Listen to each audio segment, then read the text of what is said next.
আসসালামু আলাইকুম। আমার ইউটিউব চ্যানেল, যেটা আমার দ্বিতীয় ইউটিউব চ্যানেল, সেখানে আপনারা আমার লাইভ দেখছেন এবং ফেসবুক পেজ, এই দুইটা থেকে লাইভে আসলাম। কারণ লাইভ গুলো যাওয়ার সাথে সাথেই বিশাল চক্র পেছনে লেগেছে, তারা এটার রিপোর্ট করছে। তো যে কারণে মেইন চ্যানেলটাকে আপাতত একটু সেভে রাখতে চাই লাইভ টাইপ থেকে। যাই হোক, যারা দেখছেন আমার এই চ্যানেলটাতে, যারা লাইভ দেখছেন, তারা এটা আপনাদের পরিচিত যারা আছে তাদেরকে জানিয়ে দিতে পারেন যে এই চ্যানেলটা আমার। কারণ অনেকে বিভ্রান্ত হতে পারেন। ফেসবুক পেজগুলো, যে পেজগুলো এখন আছে, আমার ভেরিফাই ফেসবুক পেজটা যেহেতু এখনো ফেরত পাইনি, সেই কারণে আমার এই 1.5 মিলিয়নের যে পেজটা এখন আপনারা দেখেন, সেটার বাইরে অনেক পেজ বের হয়েছে যেগুলোতে নানান ধরনের বিভ্রান্তি ছড়ানো হয়। এটার ব্যাপারে আপনারা সাবধান থাকবেন। আমি যদি নতুন কোনো পেজ বা ইউটিউব চ্যানেল করি, সেটা নিশ্চয়ই আমি আমার ইউটিউব চ্যানেল যেটা আছে সেখানে পোস্ট করে আপনাদেরকে জানাবো, এবং আমার পেজ যেটা এখন 1.5 মিলিয়নের আছে সেটাতে আপনাদেরকে জানিয়ে দেওয়া হবে। যাই হোক, আপনাদের যে বিষয়টা নিয়ে আমরা কথা বলার জন্য এসেছি, সেটা আপনারা নিশ্চয়ই শিরোনামে দেখতে পেয়েছেন। বিষয় হলো যে প্রথমত সবশেষ যে বিষয়টা নিয়ে আমাদের বিতর্কের তৈরি হয়েছে, যে বিসিবির পরিচালক জনাব নাজমুল হোসেন ভাই, উনি একটা বক্তব্য দিয়েছেন। যে বক্তব্যে উনি বলেছেন যে ক্রিকেটাররা কিছুই করতে পারে না, তাদের পেছনে খরচ করা হয়। এইটার পর থেকেই তারা সবাই মোটামুটি এক হয়ে, আর ইন্ডিয়ার পয়সা পাওয়া মিডিয়াগুলো তো আছে, তারা একটা নতুন সুযোগ পেয়েছে বোর্ডের বিরুদ্ধে কথা বলা। প্রথমত হচ্ছে, নাজমুল হোসেন উনি বোর্ডের বিসিবির প্রেসিডেন্ট না, উনি বিসিবির কোনো আনুষ্ঠানিক কোনো বক্তব্য, ওনার এই বক্তব্য এটা না। দ্বিতীয়ত হচ্ছে, উনাকে এই ক্রিকেটাররা, উনি প্রথম যে কথাটা বলেছিলেন যে ভারতের দালাল তামিম ইকবাল, এই কথাটা বলার পর থেকে ওনার বিরুদ্ধে ক্রিকেটাররা সবাই বলবো না, একটা অংশ, যাদের এই যে সবচেয়ে বেশি ফালাফালি করে, যেটা মিঠুন, এটার টেস্টের গড় হচ্ছে 18 আর টি-20-র গড় হচ্ছে গিয়ে 10। এই বিশাল পৃথিবীর সবচেয়ে বিশ্বমানের এক অলরাউন্ডার প্লেয়ার তিনি ব্যাপক উত্তেজনা দেখিয়েছেন। উত্তেজনা দেখা, কাপড় চাপড় বিছানা টিছানা নষ্ট করে ফেলার অবস্থা। তো উনার উত্তেজনা দেখা, আর সারাদিন উনি খালি এটা চাই ওইটা চাই, এটা করা যাবে না। এর বেটা ভারতে যদি বাংলাদেশ খেলতে যায়, তোরে নিবে খেলতে? তুই কি প্লেয়ারের একাদশে আছিস? তোর এত মাথা ব্যথা কেন? এরা সবাই মিলে নাজমুল ভাইকে যেভাবে অ্যাটাক করেছেন, নাজমুল ভাই ওই জায়গা থেকে, তিনি দাঁড়িয়ে থেকে, তার তো খারাপ লাগতেই পারে, তিনি তো প্রতিক্রিয়া জানাইতেই পারেন। তিনাকে চারিদিক থেকে যেভাবে চেপে ধরা হয়েছে, সেটা প্রতিক্রিয়া তিনি জানিয়েছেন। এখন বলতে পারেন যে একজন বিসিবির বোর্ড পরিচালক, তিনি তো ক্রিকেটারদেরই অভিভাবক, তিনি কি এটা বলতে পারেন কিনা? হ্যাঁ, ক্রিকেটের অভিভাবক হয়ে তিনি তাদেরকে শাসনও করতে পারেন, আদরও করতে পারেন, সবই করতে পারেন।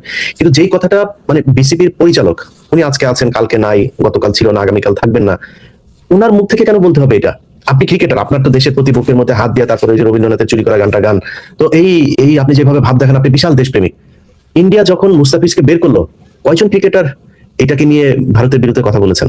কয়জন ক্রিকেটার প্রতিবাদ? এই তামিম, যিনি কিনা এত দেশপ্রেম দেখাইতে আসলেন, তিনি প্রতিবাদ করেছেন, ভারতের এটা করেন নাই। ওনাদের মূল কি চাহিদাটা কি? চাহিদাটা হচ্ছে ওনারা খেলতে যাবেন। খেলতে গেলে কি হবে? খেলতে গেলে টাকা পয়সা পাবে, না খেললে তো ম্যাচের ফিটা পাবেন না। আর তামিম ইকবাল, তারপরে যে আজকে বাংলা এডিশনে একটা করা হয়েছে, আপনার খালেদ মাহমুদ সুজন, তার যে 2,58,57,00,000 টাকার যেই চুরি করা, এটার প্রতিবেদনটা দেখানো হয়েছে, সেখানে বিসিবির নথি দেখানো হয়েছে। তো এই চোরেরা এদেরকে টাকা পয়সা দিয়া তারপরে ভারত পালে তারপরে যখন তাদের সুযোগ সুবিধা মতো, এরকম কিছু আপনার সুশীলও আছে দেখবেন, এইসব সুশীলরা, আপনি ভারতে যখন গরুর মাংস খাওয়ার কারণে একটা মুসলমানকে পিটায় মেরে ফেলা হয়, কোনো সমস্যা হয় না। কিন্তু আমাদের সমস্যাটা কোথায়? সমস্যা দেখবেন, বাংলাদেশে যদি নাকি কোনো আওয়ামী লীগ করে, কাউকে যদি নাকি কারোর উপর কোনো অত্যাচার হয়, তিনি যদি হিন্দু হয়ে থাকেন, তখন ওরা সংখ্যালঘু নির্যাতনে চলে আসেন। অথচ এই সংখ্যালঘু পরিচয়ে গেল 15 বছর বাংলাদেশের আলেমদের উপরে, মুসলমানদের উপরে কি পরিমাণে নির্যাতন হয়েছে। এই গেল 54-55 বছরে কতজন হিন্দুকে আপনার গুম করা হয়েছে, কতজন হিন্দুকে খুন করা হয়েছে, আর মুসলমান কয়জনকে খুন করা হয়েছে বলেন? এরা এই চিত্রটাও ভারতের সামনে তুলে ধরে না। যেই ক্রিকেটাররা আজকে বিশাল দেশপ্রেম দেখাচ্ছেন, আপনারা কি জানেন আইসিসি সবশেষ বিসিবির সাথে যেই মিটিং করেছেন, সেই মিটিং এ আইসিসি বিসিবিকে কি বলেছেন? আমি প্লেয়ারদের কাছে এটা শুনেছি, অতএব সব প্লেয়ারই তো জানেন বিষয়টা কি হয়েছে। সেখানে বাংলাদেশকে বলা হয়েছে আমরা নাকি এক্সট্রিমিস্ট কান্ট্রি, আমাদের দেশে নাকি সব এই কি বলে, এই জঙ্গিরা থাকে, আমাদের দেশে জঙ্গিদের ব্যাপারে আমরা কথা বলি না তাদের। তো বিসিবি থেকে জবাব দেওয়া হয়েছে যে বাংলাদেশের জঙ্গিরা যদি থেকে থাকে, জঙ্গিদের কারণে তো ভারতের ক্রিকেটারদের আসতে কখনো কোনো সমস্যা হয়নি, বা তারা যদি কিছু বলেও থাকে, বিসিবি তো কোনোদিন তাদের কথা শুনে নাই। কিন্তু এই বিসিসিআই কি করেছে? বিসিসিআই তাদের দেশের এই শিব কি বলে ওদের, আর হইল গিয়া এই যে মোদীর দল বিজেপি, শিবসেনা বিজেপি, এদের কথায় তারা প্লেয়ারকে বের করে দিয়েছেন। আপনারা তো শুনেছেন, আপনার রাষ্ট্রীয়ভাবে জঙ্গি রাষ্ট্র, রাষ্ট্রীয়ভাবে আপনারা জঙ্গিদেরকে লালন পালন করেন। আজ পর্যন্ত গরুর মাংস খাওয়ার কারণে যাদেরকে পিটিয়ে মারা হয়েছে, তাদের বিচার হয়েছে কোনো? তারা এইভাবে অপমান করে এবং তুচ্ছ তাচ্ছিল্য করে কথা বলে তারা সব শেষ মিটিংটাও করেছেন। মানে ওরা হলো গিয়ে রাজা, আর এই দেশের মানুষ সব প্রজা, এরকম একটা চাকর বাকরের মতো আচরণ করা। এগুলো প্লেয়াররা জানে না, এগুলো তামিম ইকবাল জানে নাই, এই মিঠুন জানে নাই, এগুলো অন্য প্লেয়াররা জানে নাই, তাদের গায়ে লাগে না, তারা প্রতিবাদ করেছে। মানে সবাই একটা ইতে থাকে, আইপিএল এ যদি ডাক না দেয়, আমরা যদি ইন্ডিয়ার বিরুদ্ধে কথা বলি, আর কিছু আছে নগদ টাকা পেয়ে তারপরে তাদের পক্ষ হয়ে কথা বলে। এটাই হচ্ছে মানে বাস্তবতা।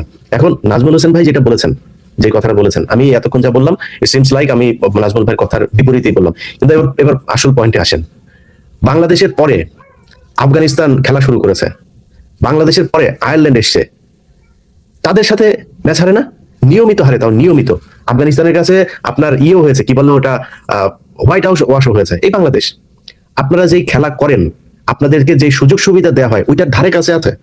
এতদিনে আপনাদের অন্তত বিশ্বকাপে গিয়ে সেমিফাইনাল, ফাইনাল নিয়মিত খেলা উচিত। আপনারা কি করেন? একজন যদি আউট হন, মনে হয় সব লাইন ধরে বিকাশের পেমেন্টের মতো একটার পর একটা করতে থাকেন।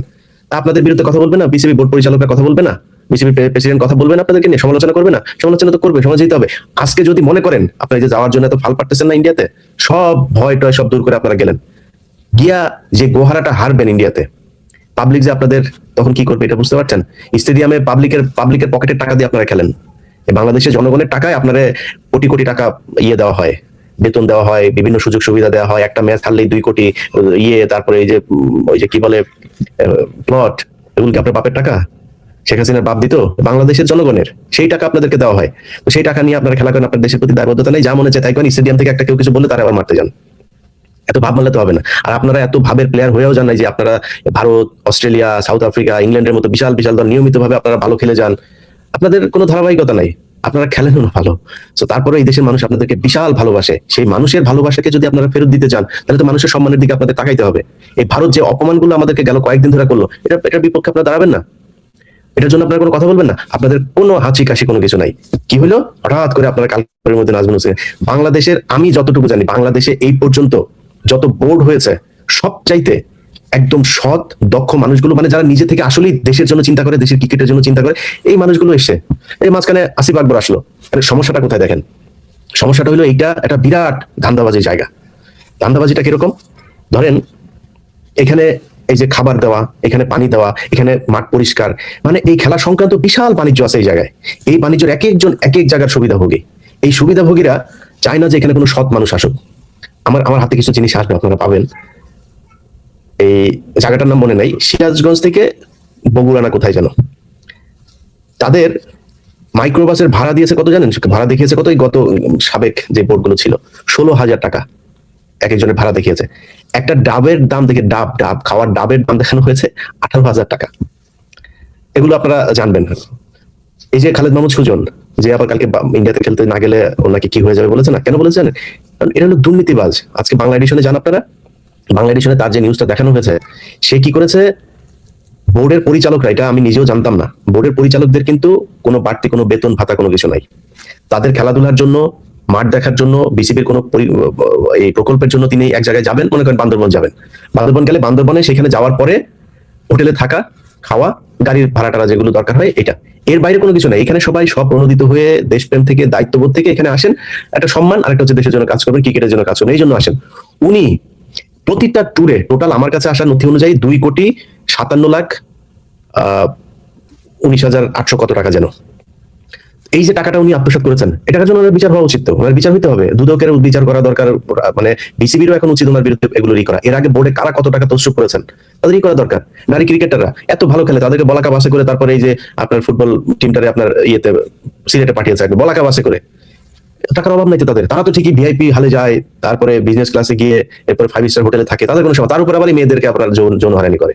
এটা বোর্ডের এরা করে গিয়েছে এগুলো। তো যেহেতু এগুলো করে গিয়েছে, এখন নতুন এরা এসে, আসিফ আকবর তো ঘাটতারা লোক, আসিফ আকবর তো মনে করেন সে তো শুনবে না। তারা যদি একটা কিছু বলা হয়, সে তো ওইটারে প্রোটেস্ট করবে, তার উপর দিয়ে আপনি মাস্তানি করে কিছু করতে পারবেন না। এই যে নাজমুল হোসেন, মানে 100% অনেস্ট একটা লোক, একদম 100% অনেস্ট, মানে এর মধ্যে কোনো চিটারিটা কিছু নাই, কিন্তু তাদেরকে রাখা যাবে না, এই জন্য এদের পেছনে লাগা হয়েছে। আলটিমেটাম দিয়েছে, বাবার কালকে দুপুরের মধ্যে ওনারা করে ফেলেন, নাহলে মিঠুন খেলবে না। মিঠুন যদি না খেলে, তাহলে আপনি বুঝতেছেন বাংলাদেশ ক্রিকেট বাঁচবে? এটা হলো বাংলাদেশের এই সাকিব আল হাসানের মতো, বাংলাদেশের নয়নের মধ্যমণি হলো গিয়া মিঠুন। মিঠুন সারা জীবন মনে করেন ওনার কি কি রেকর্ড আছে, একা 10 উইকেট নেওয়ার রেকর্ড আছে, একা 3,000 রান করার, এক ম্যাচে, এক ওয়ানডে ম্যাচে 3,000 রান করার রেকর্ড আছে। রেকর্ডের অভাব নেই, রেকর্ডের সরাসরি আলটিমেটাম তাই দুপুরের মধ্যে নাজমুল হোসেন এই করে ফেলতে হবে। নাজমুল হোসেন রাখলে চুরি করা যাবে না, আসিফ আকবর রাখলে চুরি করা যাবে না, এই যে আমিনুল ইসলাম, এদেরকে রাখলে আরেকটা মানুষ আপনাদের কাছে অনুরোধ থাকবে, যদি সুযোগ থাকে, মোহাম্মদ রফিক, গ্যারান্টি দিলাম, গ্যারান্টি 100% অনেস্ট একটা লোক। এরা যদি পারেন কোনো জায়গায় কাজে লাগায়েন। এই ধরনের লোকগুলো থাকলে এরা চুরি করতে পারবে না, এটা হচ্ছে সমস্যা। ইন্ডিয়ার কথা শোনানো যাবে না। যদি ক্রিকেটারদের ন্যূনতম দেশপ্রেম থাকে, আমি একজন প্লেয়ারের কাছ থেকে যেটা শুনেছি, কালকে আইসিসি মানে ইন্ডিয়া এবং বিসিসিআই এর ওদের নিজস্ব যেটা, এরা বিসিবির কর্মকর্তাদেরকে যে পরিমাণে তুচ্ছ তাচ্ছিল্য ছোট করে কথা বলেছে, আমার দেশকে যেভাবে ছোট করে কথা বলেছে, আমরা নাকি ফান্ডামেন্টালিস্ট, এইসব করে কথা বলেছে। আমার দেশে কোন দিন এই পুরো আমি মানে বাংলাদেশের ইতিহাসে যদি নাকি আমার একদিন দেখাইতে পারেন যে কোনো হিন্দুকে কেউ কোনোদিন জোর করে বলেছে যে তুই কালেমা পড়, এটা যদি কোনো গ্যারান্টি দিতে পারেন, কারো যদি বলা হয় তুই গরুর গোশত জোর করে খাওয়ানো হয়েছে, শুকুরের মাংস তো আমার হারাম, ওর যেমন গরুর মাংস হারাম, তো আমার যদি নাকি এখন বলে যে বাংলাদেশের কোনো মানুষ কোনোদিন কোনো হিন্দুকে শুকুরের মাংস খাওয়ার জন্য মেরেছে, আজ পর্যন্ত দেখাইতে পারবেন? কখনো এরকম হয় নাই বাংলাদেশি ইতিহাস, এটা কোনোদিন হয় নাই, হবেও না ইনশাআল্লাহ এই দেশে। তারপরে আমরা নাকি ফান্ডামেন্টালিস্ট। আর ওনার দেশে ওনারা মুসলমানদেরকে গরু মাংস খাওয়ার জন্য মারে, জোর করে ধরে নিয়ে তারপরে রামনারায়ণ পড়ায়, জয় শ্রীরাম পড়ায়। ভাই এগুলি পড়ায় যদি নাকি হইতো, এই হিন্দু বানানো যাইতো, তাহলে তো ভাই সারা পৃথিবীতে বহুত হিন্দু থাকতো। আপনারা ধর্মনিরপেক্ষতা, আপনারা এই কি বলে বাক স্বাধীনতার কথা বলেন, ডাক্তার জাকির নায়ক এ তো মনে করেন মানে উগ্র কথাবার্তা বলেন, তাই না? আপনাদেরকে বুঝায় তারপরে তারা ধর্মীয় ব্যাখ্যা দিয়ে কম্পারেটিভ রিলিজিয়ন নিয়ে তিনি পড়াশোনা করেছেন, এটা নিয়ে করেন। আপনার ধর্ম নিয়ে কটাক্ষ করেও কিছু বলেনি। আপনি যখন তারা কটাক্ষ করে কিছু বলেন যে রাসূল সাল্লাল্লাহু আলাইহি সাল্লাম বিয়ে করেছেন কেন এতগুলো, তা আপনারা যদি নাকি রাসূল সাল্লাল্লাহু আলাইহি সাল্লাম বিয়ে যদি নাকি চারটা করে থাকেন, আপনাদের 40,000 করার মতো দেবদেবী আছে, 70,000 করার মতো আছে, 60,000 করার মতো আছে, তা আপনারা ওটা নিয়ে আপনার গায়ে লাগে না? তখন আপনার বোঝানো হয়। এখন ডক্টর জাকির নায়কের সবচেয়ে বড় যেটা, সেটা হচ্ছে যে উনি কি করেন, উনি বলেন যে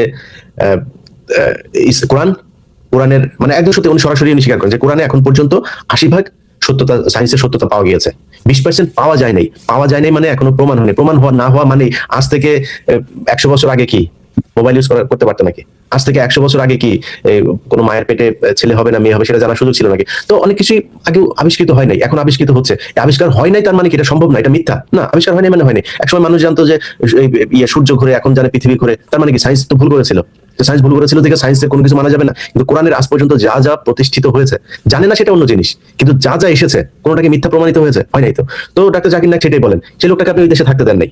কারণ কি ওই দেশে যদি আর 5 বছর জাকির নায়ক থাকতো, তাহলে তো আপনি আর লোক খুঁজে পাইতেন না, লোকে খুঁজে পাইতেন। এখনই তো আপনাদের এই চোনামোনা নিয়ে তো মানুষের নানান প্রতিক্রিয়া। আপনার দেশের লোকজন, একজন বিচারপতি ওই দিন ভারতের, তিনি বলছেন মানে খুব মানে যৌক্তিক কথা, উনি ওনার হিন্দুদেরকে ওই সাংবাদিকরা প্রশ্ন করেছে, সাংবাদিকদের বলছেন যে আপনি কেন গোমাংস নিয়ে, গরু আমাদের মাতা, আপনি এগুলো নিয়ে কথা বলেন কেন?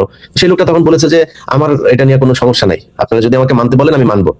যদি একদিন নরেন্দ্র মোদী গরুর চোনা খায়, তাইলে খায় নাকি? কোনো ব্রাহ্মণ খায়? কোন ব্রাহ্মণ গরুর গোবর খায়? গোবর খাওয়ায় কাদেরকে?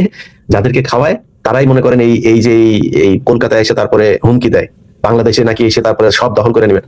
আসিস বাংলাদেশ এই দেশের প্রতিটা মানুষ এক একজন যোদ্ধা, প্রতিটা মানুষ এক একজন যোদ্ধা।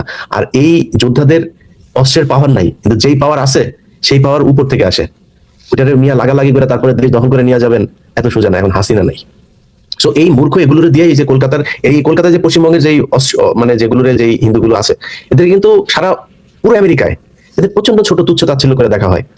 বাঙালি শুনলে ভারতের কোন জায়গায় বহুত ভালো ভালো অভিনেতা আছে বলিউডে, শুধু বাঙালি এই কারণে টিকতে পারে নাই। খোঁজ নেন দক্ষিণ উত্তর যেখানে যাবেন, বাঙালি এদেরকে প্রচন্ড ঘৃণার চোখে দেখা হয়, ভারতেই দেখা হয়। এরা এসে বাংলাদেশের উপরে চালায়। এরা বাংলাদেশ যেটুকু হাগে তোরা একটু খাওয়ার সুযোগ পাইস। বাংলাদেশের মানুষের জীবনযাত্রা সম্পর্কে তোদের কোনো আইডিয়া আছে? তোদের ওইখানে তো মানে এই আমার তো পাশে, তাই না? আমি তো জানি ভারতের কি অবস্থা। ভাই আমার ফ্যামিলির লোক গিয়েছে ভারতে, বহু আগের ঘটনা, আমার মার চিকিৎসার জন্য একটা মাছ কিনে এনেছে, বড় মাছ। সে মাছ কেনার জন্য পুলিশ ধরেছে যে তুমি এটা কিনছো কেন? এটা তুমি কিনতে পারবে না, কাইটা কাইটা কিনতে হবে। এই যে আমি ক্রাইসিস তৈরি করেছেন দাদা আপনি বাজারে, বুঝছেন? ওইটা কিনলে ক্রাইসিস তৈরি হয়ে যাবে। এই অবস্থা তোদের। খেয়ে এসেছে না, যে খাবেন, হ্যাঁ বাইরে গিয়ে হাগা, এটা এই জাতি তোরা এসে আমাদের সাথে এসে মাস্তানি করতে আসিস। এদেরকে কাজে লাগাই ব্রাহ্মণরা তাদের এই একটা ধর্ম ব্যবসা করে। বলেন তো ভাই, আপনারা ভারতের পশ্চিমবঙ্গের অনেক মানুষ আছে আমার ভিডিও দেখেন, আপনাদের কমেন্ট ইমেল টিমেলে পাই। বলেন ভাই, বেশিরভাগ যদি আমার ইমেল যারা করে মুসলমানেরাই করে, হিন্দুরা মাঝে মধ্যে থ্রেট করে। মুসলমান ভাই হিন্দু ভাই যারা দেখেন আমার ভিডিও, আপনি একটু বলেন আপনার পাশের ব্রাহ্মণ রে একটু যাই বলে একটু গরুর চোনা খাইতে। আপনি তো খাওয়ার কোনো সমস্যা নেই, আপনার ধর্ম এলাও করলে আমার কোনো সমস্যা নেই। আপনি গরুর চোনা খাবেন, আপনাকে আপনার ধর্ম সেই অধিকার দিয়েছে। আমার ধর্ম আমাকে অধিকার দিয়েছে গরুর গোশত খাবার। আমার ধর্ম আমাকে বলেছে যে গরুর চোনা যদি তোমার গায়ে লাগে তুমি নাপাক হবা, পরে পাক হয়ে তারপরে ইবাদত করতে হবে। এটা আমার ধর্ম, আমার ধর্ম আমি মানবো, আপনার ধর্ম আপনি মানেন, কোনো সমস্যা নেই। তো আপনার ব্রাহ্মণদের যাই বলেন যে ভাই একটু গরুর চোনা খাও, একটু গোবর খাও, এটা অনেক ভিটামিন, তো গরুর গোবরে তো অনেক ভিটামিন, একটু খাইতে বলেন। তাহলে আমরা বুঝবো যে হ্যাঁ ঠিক আছে, মানে আপনারা বুঝবেন যে না ঠিক আছে, তাহলে এটা ওনারা আমার গুরুজনেরা যা বলে তাহলে এটা ঠিকই আছে। এই ব্যবসায়ের এই যে অস্ত্র হিসাবে আপনার কাজে লাগেন, সারা জীবন এই অচ্যুত হয়েই থাকতে হবে। আর এই কলকাতায় বসে বসে তারপরে ভারতের হুমকি দিতে পারবেন, এর বাইরে আর কোনো কিছু পারবেন না। যাই হোক, আমরা যে বিষয় নিয়ে আলোচনা থেকে অনেক দূরে চলে গিয়েছে। বাংলাদেশ ক্রিকেট বোর্ডের ক্রিকেটারদেরকে বলবো, ভাই একটু সামনের দিকে 2 দিন পরের দিকে তাকান। মনে করেন কথার কথা আপনি এই আইসিসির ক্রিকেটে খেলতে গেলেন, মনে করেন খেলতে গেলেন, আমরা কিছু শর্ত তো তাদেরকে দেওয়া হয়েছে, আমরাও কিছু শর্ত দিয়েছে, সেই শর্তের পরে একটা সমঝোতা হলে আপনারা খেলতে গেলেন। এখন দুইটা অল্টারনেটিভ হইতে পারে। যেমন বাংলাদেশ ক্রিকেট বোর্ড বলেছে যে আয়ারল্যান্ডকে খালি বাংলাদেশের গ্রুপে নিয়ে আসতে, বাংলাদেশকে আয়ারল্যান্ডের গ্রুপে নিয়ে যেতে, অর্থাৎ আয়ারল্যান্ডের ম্যাচগুলো সব শ্রীলঙ্কাতে, তাইলেই সবকিছু সমাধান হয়ে গেল। আচ্ছা, আরেকটা বিষয় বলে রাখি, বোর্ডের সাথে কালকে আইসিসির মিটিং এর একটা গুরুত্বপূর্ণ জিনিস, বোর্ড বলেছে যে তোমরা আমাদেরকে নিরাপত্তা দিতে পারবা কিনা। তারা বলেছে এটা আমাদের দায়িত্ব না, তোমার দেশে খেলতে যাবে তুমি, এটা দায়িত্ব না। তার মানে ওরা একটা ঘটনা ঘটানো, বাংলাদেশ ক্রিকেটকে আরো 30 বছর পিছিয়ে নেওয়ার জন্য একটা পরিকল্পনা ওদের আছে। ওরা বলবে একটা হামলা হয়েছে তো কি হলো, হতেই পারে, ওনারা তো যত কিছু করে ওনারা জঙ্গি না, মুসলমান কোনো দেশে কিছু করলে সেটা জঙ্গি, এখন ওনারা করে ফেলতে পারে, ওনারা দিবে না। তো বোর্ডের যেটা যে আয়ারল্যান্ডকে যদি এই গ্রুপে দেওয়া হয়, এই গ্রুপ থেকে যদি বাংলাদেশকে আয়ারল্যান্ডের গ্রুপে দেওয়া হয়, তাহলে ক্রিকেটের পুরো ম্যাচগুলো আমাদের হবে শ্রীলঙ্কাতে। সমস্যা কি করেন? আইসিসি মানেই তো BCCI, Indian cricket league board, তো ইন্ডিয়ান ক্রিকেট বোর্ড এটা বললেই হয়ে যায়। আর এটা খুব যৌক্তিক বিষয়, আপনারা নিজেরাই বলেছেন যে আপনার দেশে নিরাপত্তা ঝুঁকি আছে, প্লেয়ারদের আপনি নিরাপত্তা দিতে পারবেন, তার প্লেয়াররা কেন যাবে? আর আমার প্লেয়াররা কেন যারা যাইতে চাচ্ছে, প্রশ্নটা হলো এখন তাদেরকে নিয়ে, তারা এটা নিয়ে কোনো কোশ্চেন করে না ভারত আমাদেরকে কেন দিবে না, কিন্তু ওনাদের এর আগে পাকিস্তানের সমস্যা ছিল না, পাকিস্তান রাষ্ট্রীয়ভাবে বলেছে আমরা গ্যারান্টি দিচ্ছি তোমাদের জন্য 12 স্তরের নিরাপত্তা দিতে চেয়েছে, যায় নাই, এই বাংলাদেশ ক্রিকেট বোর্ডই যায় নাই। তখন জান নাই কেন? এই ক্রিকেটারদের ভেতরে কেউ এটার বিরোধিতা করেছে, পাপন নিজে স্বয়ং যেতে চেয়েছে, তারপর ওনারা জান নাই। তো আপনারা কেন করেন নাই তখন? এখন আপনাদের খুব যাওয়ার জন্য পারাপারি শুরু করেছেন। এই সবকিছু হয়েছে ভারতের যেই পয়দা করা, 71-এ পয়দা করা যেগুলো, এগুলোর মাধ্যমে যে নতুন যে প্রজন্ম তৈরি করেছে পয়সার মাধ্যমে, এগুলো দিয়ে আমাদেরকে এই ন্যারেটিভ তারা তৈরি করতে চায়। যাই হোক, ক্রিকেট বোর্ডের চেয়ারম্যান সহ পরিচালক আপনাদের সাথে এই দেশের মানুষ আছে, আপনাদের যে সিদ্ধান্ত নিয়েছেন এই সিদ্ধান্তের সাথে বাংলাদেশের মানুষ একাত্মতা ঘোষণা করেছে। এরপরেও যদি কোনো পরিস্থিতিতে কোনো হিসাব নিকাশ মিলে গেলে যদি ভারতে যাওয়াই হয় বা শ্রীলঙ্কাতে গিয়ে খেলা হয়, অর্থাৎ এই বিশ্বকাপে যদি বাংলাদেশ দল পার্টিসিপেট করে, এই 2 দিন পরে বাংলাদেশ ক্রিকেটাররা মাথায় রাখেন কিন্তু আপনারা খেলা করছেন সেই 97 সাল থেকে, মানে বিশ্বকাপে, আর সেই 97 এর আগে আরো কত বছর আপনাদের পেছনে টাকা পয়সা ঢেলেছে। 97 থেকে এদিকে হলো গিয়া 26 বছর, ওইদিকে 3 বছর, 29 বছর, 30 বছর, 3 দশক আপনারা খেলা করছেন। প্রথম রাউন্ড থেকে বের হইলে কিন্তু দেশে ঢোকার সময় কিন্তু পাবলিক আদর আপ্যায়ন করবে, এটা কিন্তু মাথায় রাখেন। সো বাংলাদেশের মানুষের আবেগ নিয়ে খেলা না করে ক্রিকেট খেলেন, ভালো খেলেন, বাংলাদেশের সম্মানের জন্য কথা বলেন। যেটা করলে দেশের সম্মান থাকবে, শুধু নিজের পকেট ভরার জন্য খেলবেন, আপনারা কেউ কিছু বলতে পারেন, আপনি ভালো ক্রিকেটার হয়ে গেছেন দেখা মাঠের একজন এই দর্শক আপনারা কিছু বললে আপনার গায়ে লেগে যাবে, তার ব্যাট ছুড়ে মারবেন, ক্যাপ ছুড়ে মারবেন, লাথি মারবেন, ঘুষি মারবেন, এটা করা যাবে না। এখান থেকে বের হয়ে আসতে হবে। এই দেশের মানুষের টাকায় আপনি চলেন, এত সুযোগ সুবিধা বাংলাদেশের কোনো সেক্টরের কোনো এমপ্লয়ীদেরকে দেওয়া হয় না যেটা আপনাদেরকে দেওয়া হয়। যাই হোক, সবাই ভালো থাকেন। খুব জরুরি লাইভটা আসতে হলো, এই জন্য লাইভে আসলাম।